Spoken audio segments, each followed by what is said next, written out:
Padres romp by Mets as Max Scherzer disappoints in wildcard start. New York, the dreams of Mets fans were supposed to come true on Friday night. When Max Scherzer signed a 3-year, $130 million contract with New York, the wildcard series opener was the type of game Mets fans imagined a future Hall of Famer would dominate, an important moment setting the tone for a team ahead of a playoff run. Instead, those fantasies were shattered as Scherzer unraveled in his start against the San Diego Padres, allowing 7 earned runs on 7 hits, including giving up a career high for home runs, while striking out just 4 batters in 4 2/3 innings in a 7-1 loss by New York. Hours after Scherzer left the Citi Field mound, the moments of struggle played on a loop in his head. "This is going to be a late night for me," Scherzer said.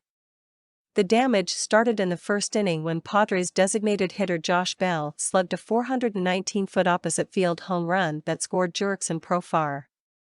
Outfielder Trent Grisham added on in the second inning, hitting a home run to right field to extend the Padres' lead to 3-0.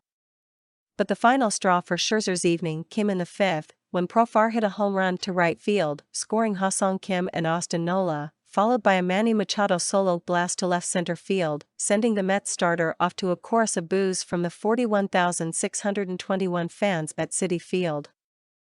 The Mets, who won 101 games in the regular season, led the division for 174 days, but ended up as a wild-card team, now face elimination on Saturday with the Padres sending former Cy Young Award winner Blake Snell to the mound. "We ended up with the same record as somebody else in our division, and we're getting an opportunity now," Mets manager Buck Showalter said. "We'll get one tomorrow, to right the ship." Scherzer uncharacteristically struggled with his command throughout Friday's outing. The 7 earned runs were the most allowed by Scherzer in a postseason outing, his previous high coming in a 2011 ALCS loss while a member of the Detroit Tigers. After examining video from his start, Scherzer said his fastball did not have the same movement that it typically does, sinking instead of rising. "I wasn't able to command that fastball the way I usually can," Scherzer said. "That's my bread and butter to be able to set up everything else. When my fastball's flat and then running, that's usually when I get hit a lot. Obviously, tonight I got hit a lot."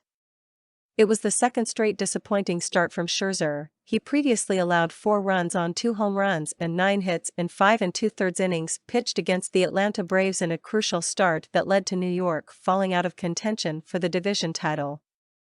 Scherzer previously made 2 stints on the injured list, once in May with an oblique strain and a second in September with left side fatigue.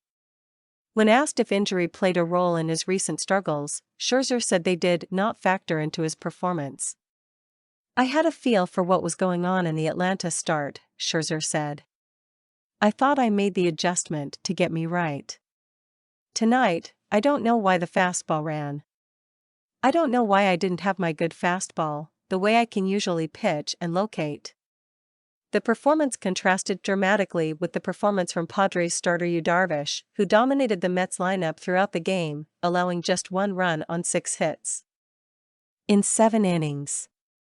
Obviously Max, with the expectations that he has for himself and what he's done for us and throughout baseball, but Darvish is on top of his game and we knew that was going to be a challenge, Showalter said. "He's just got so many things you have to defend." That Darvish was on top of his game meant the Mets needed Scherzer to match the Padres' ace. Instead, he fell way short. "Baseball can take you to the highest of highs and the lowest of lows," Scherzer said.